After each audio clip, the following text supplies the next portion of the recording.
I'm on a fixed term lease as a tenant and I want to end my lease early. What happens? So, in the province of Alberta, under the Residential Tenancy Act, for fixed term leases, the tenant is responsible for the lease from the start to the very end of the lease. So, if you're ending the lease in, say, October, is when the lease actually ends, but you wanted to end it in July, then technically the tenant is responsible for that lease until the period ends or until the landlord finds somebody else to rent the property. So, as a tenant, the best advice I can give you is to let your landlord know right away that you're going to end your tenancy early.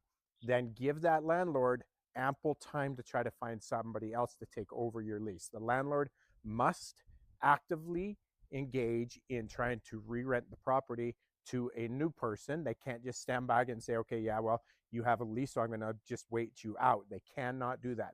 They have to be actively attempting to re-rent the property in order to hold you responsible for it. But ultimately, the tenant is responsible for the lease until, again, the end of the lease term or until the landlord finds somebody else to take over their property.